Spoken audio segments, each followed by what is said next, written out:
Karadeniz gezimizin bu ikinci durağında 1994 yılında UNESCO tarafından Dünya Miras Şehirler listesine alınan Safranbolu'daki alternatif turizm olanaklarından biri olan Mencelis Mağarası'ndayız. Mencelis Mağarası, Batı Karadeniz bölümünde yer alan Karabük'ün 10 kilometre kadar kuzeydoğusundaki Bulak Köyü sınırları içerisinde yer alır. Mağaraya ulaşmak için iki farklı güzergah kullanılmaktadır. Bunlardan ilki Karabük-Safranbolu Karayolu'nun 6. kilometresinden kuzeye dönülerek 4 kilometre uzaklıktaki Bulak Köyü'ne, buradan da yaklaşık 3 kilometrelik stabilize bir yolla mağaraya ulaşılan yoldur. İkinci güzergah ise Safranbolu üzerindedir. Bu güzergah için önce Safranbolu'nun 3 kilometre kuzeyindeki Bağlar mevkiine, oradan da kuzeybatı yönünde yaklaşık 6 kilometrelik stabilize bir yolla mağaranın ilk girişine ulaşılmaktadır. Buradan itibaren mağaranın asıl girişine araçla devam etme imkanı yoktur ve yaklaşık 400 adımlık yaya yürüyüşüyle mağaranın ara girişine ulaşılır. Değişik yükseltilerde 3 girişi bulunan ve birbirine bağlı 3 kattan oluşan mağara, toplam 6 kilometreyi geçen uzunluğu ile ülkemizin 4.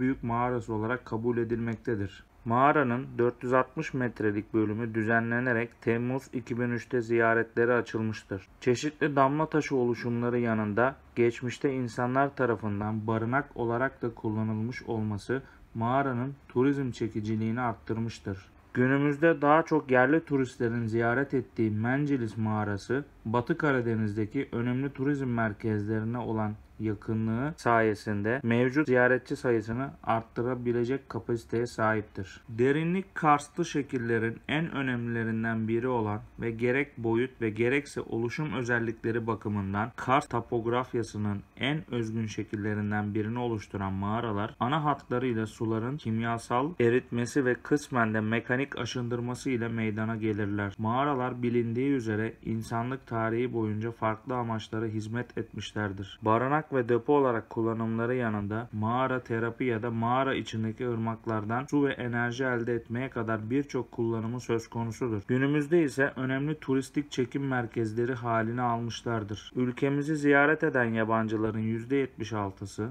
tatil amacı ile gelmektedir. Tatil amacı ile gelen yabancılar genelde kıyıda yer alan konaklama tesislerinde kalmakta ve denizin dışında farklı imkanları aramaktadırlar. Bu ihtiyaç son yıllarda bariz bir şekilde görülmektedir. Esasen turizm gelirlerinin arttırılması ve yabancı ziyaretçilerin ülkemizde daha uzun süre kalmaları için mağara ve benzeri olanakların değerlendirilmesi gerekmektedir. Bu amaçla Turizm Bakanlığı 1982 yılından itibaren MTA ile yaptığı protokol çerçevesinde başta Akdeniz ve Ege kıyılarında olmak üzere mağara araştırmaları başlatmıştır. Ülkemizdeki mağaraların büyük bir kısmı kretase ve tersiyer kalkerleri ile metamorfik kalkerler içerisinde gelişmiştir. Türkiye'de yaklaşık 40.000 karstist mağara mevcuttur. Bunların çoğu Toros sistemindeki karstik platolar zonunda bulunmaktadır. Bununla birlikte Batı Karadeniz bölümünde de önemli mağaralar gelişmiştir. Bunlardan bazılarını şu şekilde sıralayabiliriz: Kızılelma, Sofular, Gökgöl ve Mencelis Mağarası. Batı Karadeniz bölümündeki önemli mağaralardan biri olan Mencelis, değişik tarihlerde Marmara Üniversitesi Mağara Araştırma Derneği, Ankara Mağara Araştırma Derneği, Boğaziçi Üniversitesi Mağara Araştırma Kulübü, Atlas Dergisi ekibi ile İngiliz, Fransız ve İtalyan speleologlar tarafından incelenmiştir. Safranbolu'yu konu alan TRT'nin Gezelim Görelim programında da yörenin alternatif turistik çekim merkezlerinden biri olarak Mencelis Mağarası ekranlara getirilmiştir. Mağaraların turistik çekim merkezi olarak önem kazanmaya başlamasıyla birlikte Temmuz 2000'de MTA yani Mağara Araştırma Projesi ekibi Mencelis'in etüdünü tamamlamış, Temmuz 2002'de mağaranın iç düzenlemesine başlanmış ve Haziran 2003'te mağaranın bir bölümü, yaklaşık 460 metrelik kısmı turizme sunulmuştur. Mağaracılık literatürüne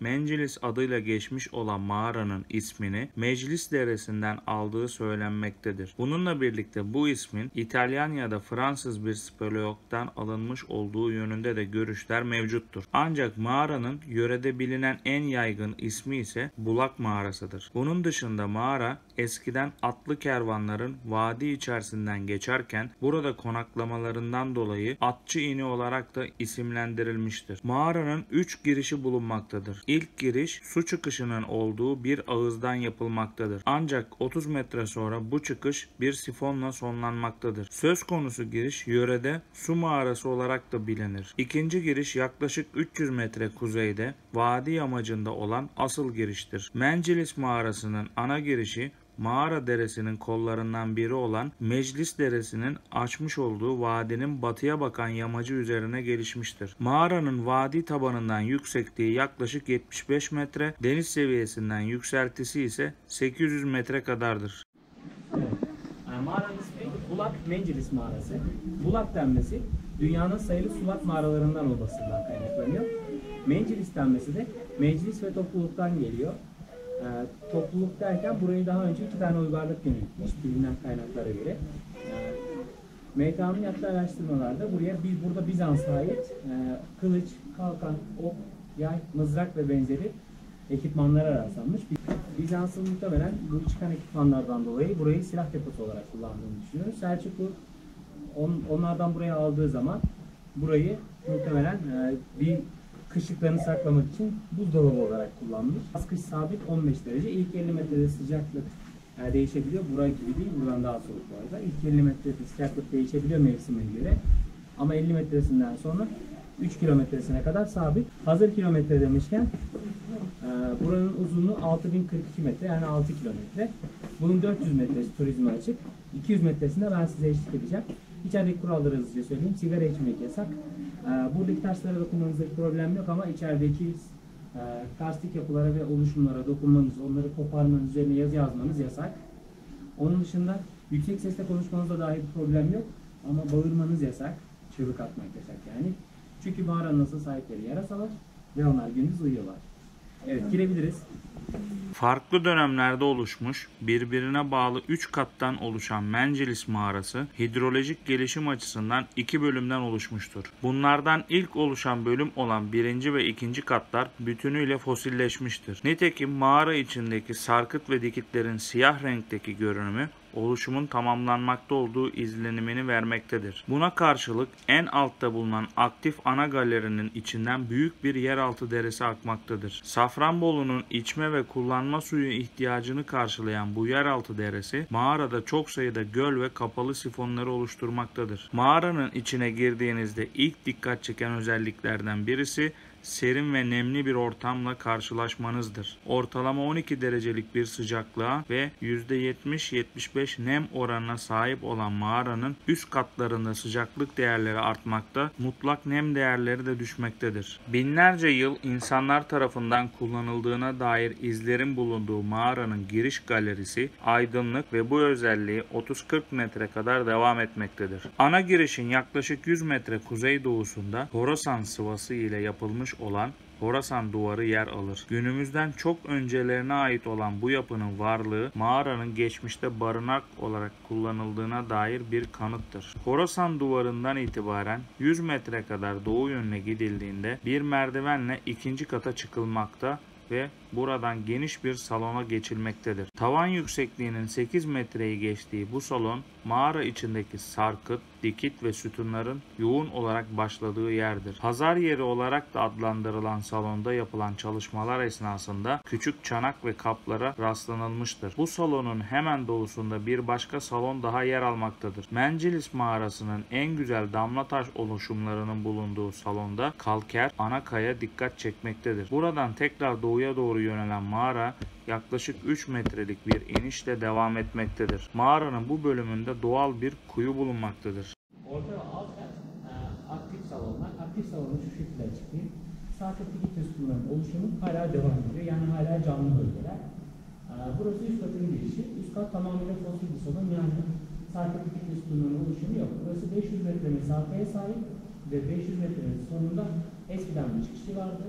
Ama 2005 yılında burası normal bir çukurdan farksız olduğu için ve çok fazla yabancı hayvan girdiği için burayı kapattılar toprakla.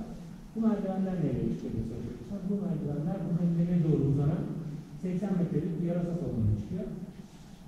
Bu 80 metre buradaki en küçük yarasa salonu. 8 tane yarasa salonu var toplam. O yüzden insanlar böyle dokunup tutmaya çalıştığı için biz yukarı çıkarmıyoruz. Daha önce hani kimseye bir şey olduğundan değil, sadece bir kişi ben aşı oldum deyip yukarı çıkmak istedi. Çalışırken de elini tırmaladı bu kadar. Yani kötü bir şey olmayacak, korkmayın da gerek yok. Gidebiliriz.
Karstik yapıların zamanla suların öfkesiyle aşağıya doğru sürmesiyle oluşturduğu cisimler sarkıt adındadır. Ve sarkıtlardan gelen mağara ve diğer sular damlayan şeylerin suları yine bir karstik yapıya denk gelmesiyle onların üzerinde bıraktığı tahribat ve kabarma sonucu oluşan yapılara da dikit adı verilir. Sarkıtlar ve dikitlerin zaman içinde birleşmesiyle oluşan yapılara da sütun adı verilir. Tabii oluşuyor diyorum ama bunun oluşumun bir santimetresi yaklaşık 200 ila 400 arası sürüyor. Bu arada yüzden yarasa geçti, o yüzden biraz bahsedeyim. Biraz böyle gelir misiniz? Tutalım. Tamam, teşekkürler. Yeter, duralım böyle. Yeter. Dediğim gibi 1 santimi yaklaşık olarak 200 ila 400 arasında oluşuyor. O da bu mağara için geçerli olan rakamlar. Diğer mağaralarda ısı, sıcaklık, nem ve minerallere bağlı olarak oluşumun süresi 100 ila 700 yıl arasında değişebilir. Ben size orada göstermiştim. O yeşil gerilimde gösterdiğim yapının adı Tüpük Taşı. Dünyada sadece 3 tane yerde var. Bunlardan birisi Rusya'da bir mağara, birisi İzlanda'da bir mağara, birisi de burası. Bu ve bunun gibi 3 tane bu mağarayı diğerlerinden özel kılan bazı farklılıkları var bu mağaranın ve bu özellikler sayesinde bu mağara yani kükürt ve azot bakımından çok zengin bir havaya sahip. Bunun da şöyle bir artısı oluyor. Doktorlar buraya astım hastalarını rapor yazarak gönderiyorlar ya da herhangi bir astım rahatsızlık varsa buraya raporla geldiği zaman biz onları 2 hafta boyunca burada her gün 2 saat ücretsiz olarak misafir ediyoruz. Ben de bunların yapılması için buradayım. Bilginiz olsun. Devam edebiliriz. Astım hastası için değil mi? Evet. Nefes darlığı.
diğerlerinden farklı kılan bir diğer özelliği de bu simsiyah taşları bile parlatabilen sarı kuars minerali.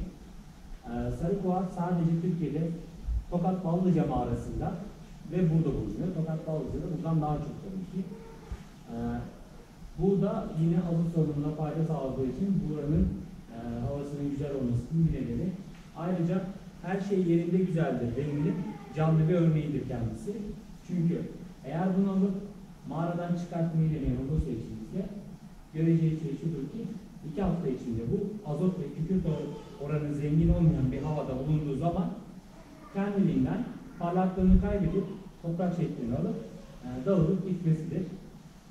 Bununla ilgili anlatacağım bu kadar. Bu da bizim mağaramızın bir hafesi. Çoğu insan bunu bir boğaya, bazıları keçiye, bazıları da geyiğe benziyor. Bunun gerçek olmadığını düşünüp şikayet edenler oldu.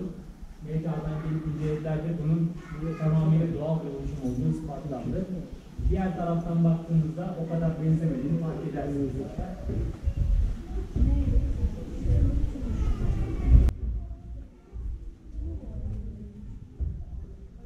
Hayır hayır şu.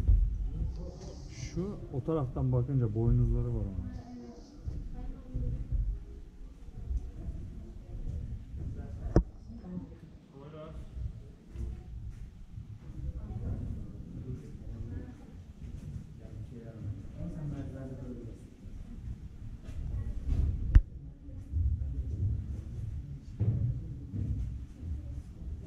Böyle gelebilirsiniz. Siz de birazdan isteyen oturabilir, isteyen birazdan gelebilir. Buraya gel abi.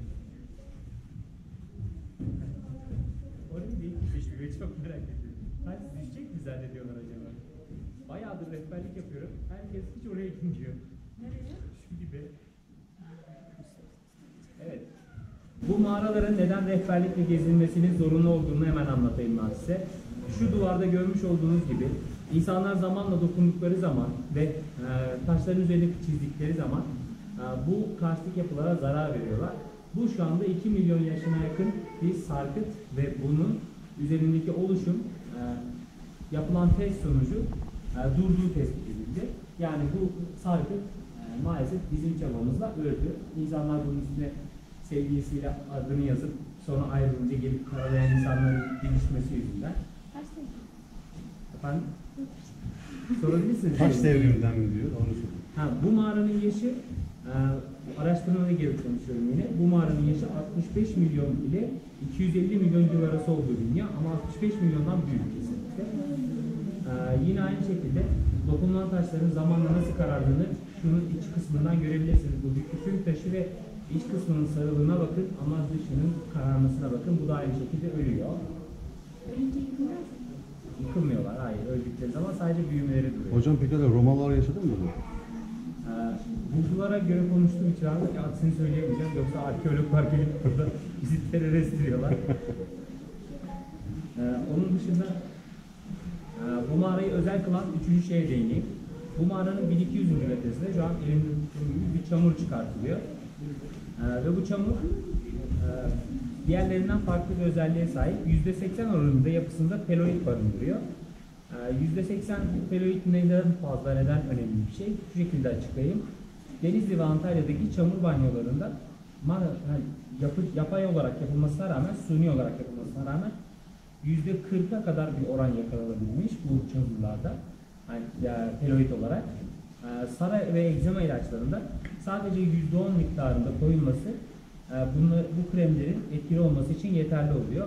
Ayrıca çok etkili diye düşündüğümüz çoğu kozmetik ürün içinde de %3 ila %5 arasında bulunduğunu biliyoruz. Bu çamurla ilgili de tabii ki gene bize inanmışlar ve test yaptırdılar. İTÜ'de bir araştırma yaptı ve onunla ilgili raporları aşağıda bu atış poligonunun ilerisinde sağ tarafta bir standta görebilirsiniz. İsterseniz 3 tane dermatoloğun yaptığı araştırmalara da oradan bakabilirsiniz. İsteyenler de böyle küçük kavanozlarda satın da alabilir. Satın almak istemeyenleri de ben burada sunacağım. Bu oran ne kadar dediniz? %80. Kozmetik ürünlerde %3 ila 5 arası, sara ilaçlarında, egzama ilaçlarında %10. Bu şifalı çamurlarda %40. Bunun dışında burayı maksimum ben 200 metreye kadar sizinle geldim. Burası 200 metresi. 400 metreye kadar yani bir bu kadar daha serbest şekilde gezebilirsiniz. 400 metreden daha fazla gitmek isteyenler için 4 kilometreye kadar macera turu düzenliyoruz. Macera turu denmesinin tabii ki bir nedeni var. Çünkü artık bizimle bu korumalar ya da ışıklar gelmiyorlar. Koruma ya da ışıklar gelmiyorlar. Biz yani bayağı tulumlarımızı, baretlerimizi, fenerlerimizi alıp yolculuğa çıkıyoruz. Evet, adrenalin çünkü 2,5 metresinde, 2,5 kilometresinde buranın bir ırmak var ve biz orayı buradan bot götürdük, onunla geçiyoruz. 3. kilometresinde bir uçurum var ve o uçuruma böyle zipline hattı kuruldu ve biz orayı böyle komando gibi iplerden geçiyoruz. Tabii eğer gelmek isteyen olursa sonunda da 4 kilometresinde bir şelale var, yeraltı şelalesi. Orada da beraber yemek yiyip geri dönüyoruz. Evet, ileride. 3 ila 9 saat arası sürüyor bu. Eğer katılmak isterseniz. Evet, ayrı bir ücreti var. Aşağıdan rezervasyon yaptıracaksınız. Sizin istediğiniz bir zamanda. Kişi başı 250 lira ama 3 kişi falan gittiğinizde indirim oluyor diye biliyorum. Ya da 10 kişiye kadar gidebiliyorsunuz zaten. O da bu ekipmanlar ve kullanılacak şeyler için bir de yemek masrafları da müdahil. Başka bir sorusu olan varsa alabilirim. Sorusu olmayan ve gitmeyen herkese çamur sıcaksınız.